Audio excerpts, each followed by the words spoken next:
3월 말에 한국에 일 처리한다고 입국해서 2개월 정도 머물다가 출국하려던 것이 백신 접종이라는 사회적 룰 때문에 접종 시기를 기다리며 접종을 마치고 출국하려다 보니 만 6개월이라는 시간을 한국에서 머물게 되었나 봅니다.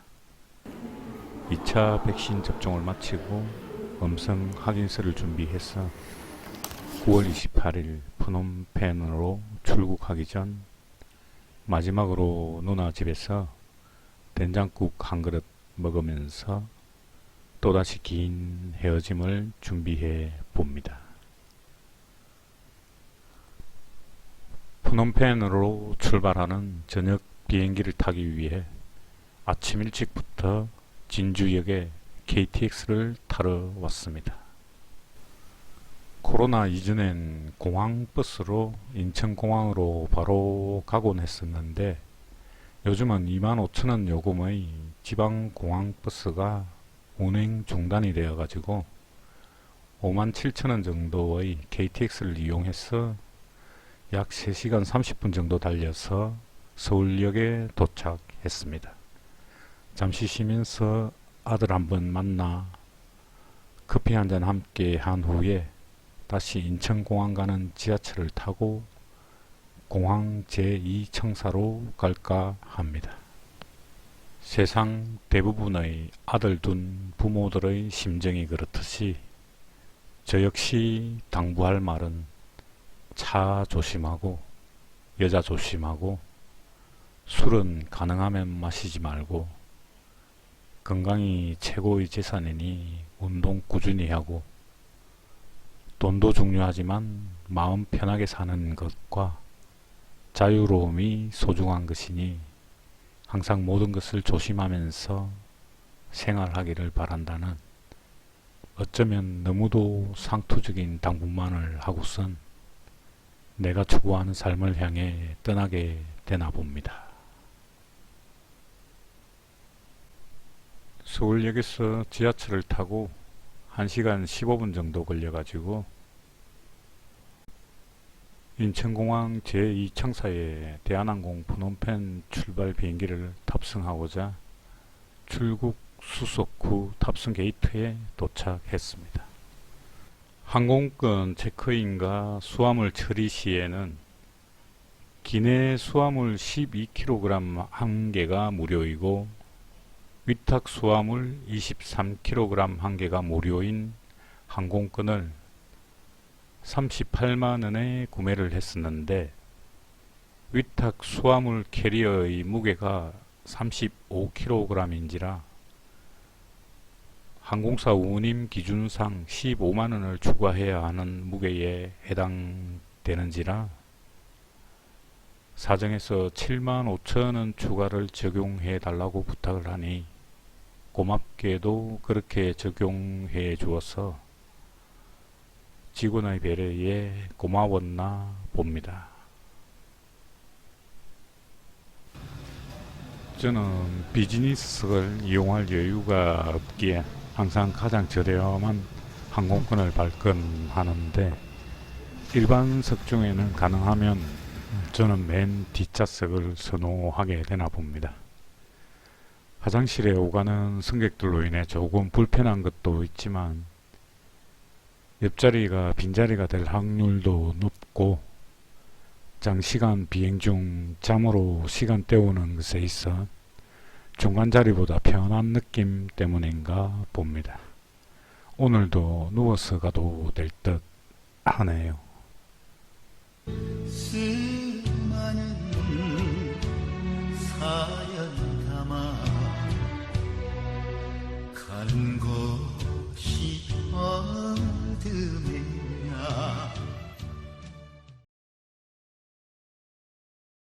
까지 유도등이 켜집니다. 스마트폰 등의 전자기기는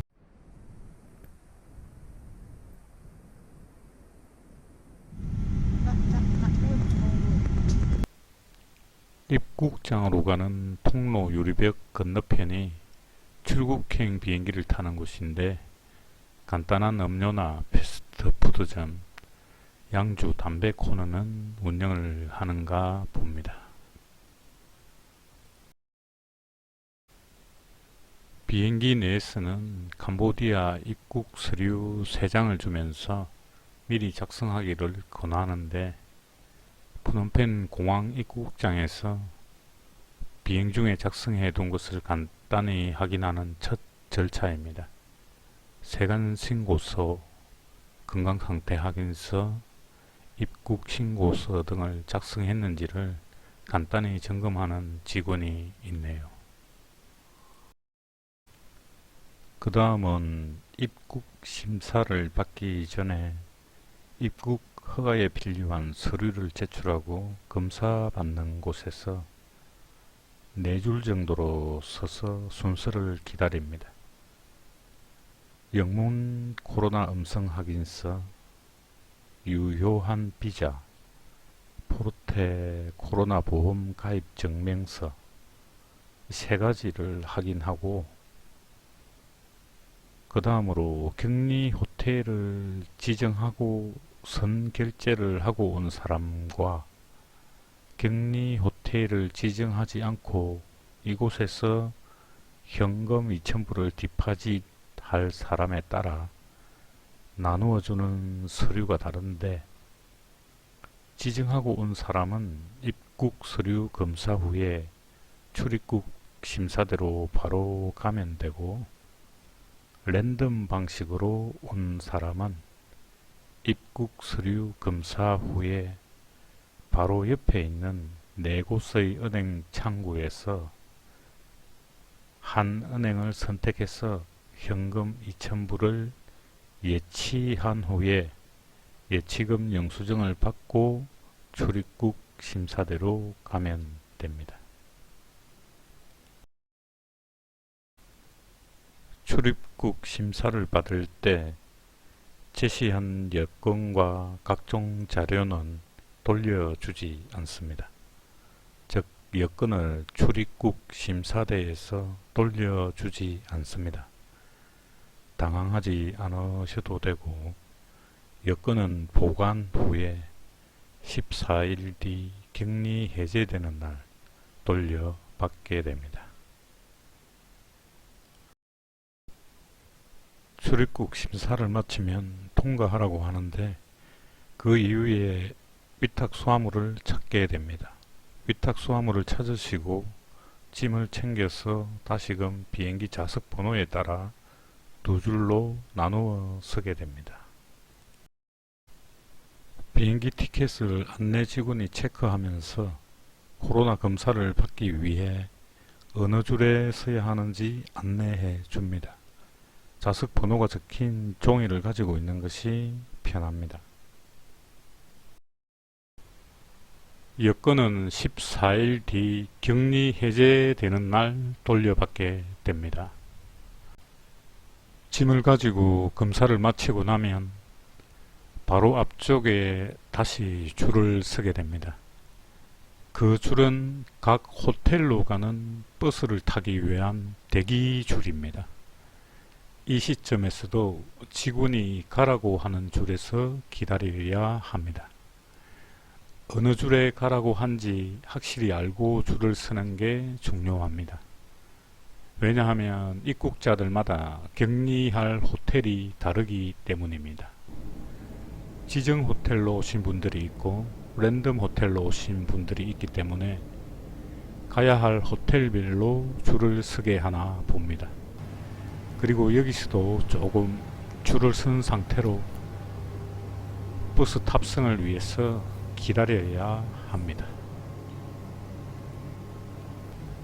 저는 한국에서 출발 3일 전에 해야 하는 호텔 지정을 하지 않고 그냥 랜덤 배정 방식으로 입국했기 때문에 랜덤 호텔로 배정받아 그 버스를 타고 해당 호텔에 도착을 했습니다.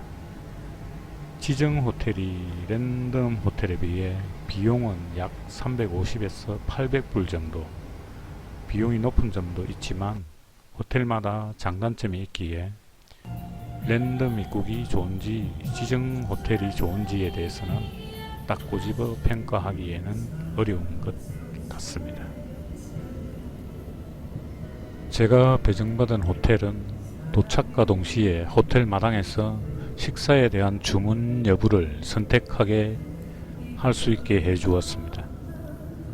1일 3식 각 10불이 격리 호텔의 식대 공제 기본 요금인데 취소가 되는 호텔이 있고 안 되는 호텔이 있다고 합니다. 저는 햇반을 준비해 오지 않았기 때문에 식사를 전체 취소는 하지 않고 조식만 취소를 했습니다. 1일 식대로 20불이 공제될 것 같습니다.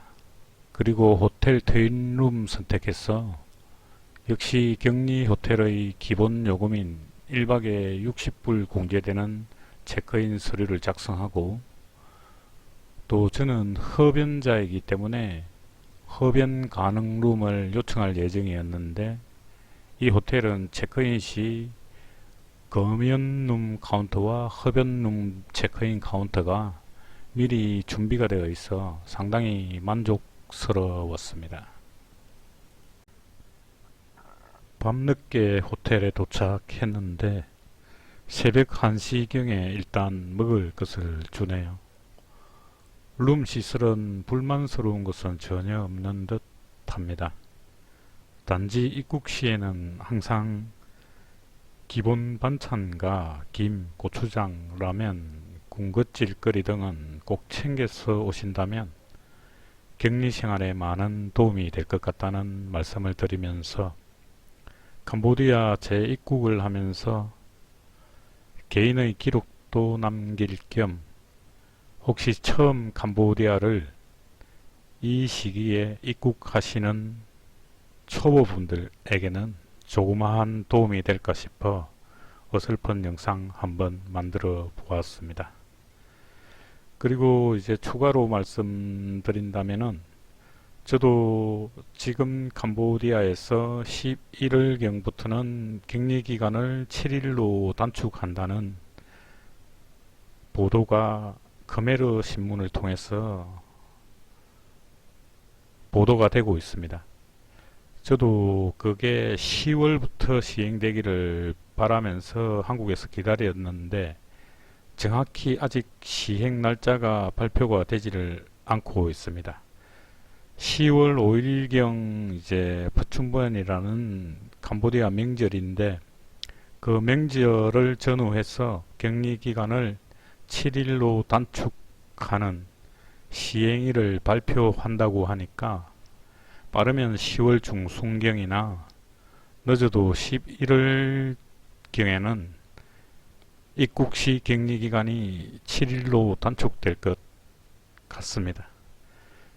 만약에 이제 10월 이후에 입국하신 계획이 있으신 분들께서는 그 격리 기간 7일로 단축하는 시행일을 잘 확인하시고 입국을 하시는 게 여러모로 도움이 될 것 같다는 생각을 말씀드리면서 이 허접한 영상 보아주신 분들께 진심으로 감사하다는 말씀을 전하면서 오늘 영상을 마칠까 합니다. 감사합니다.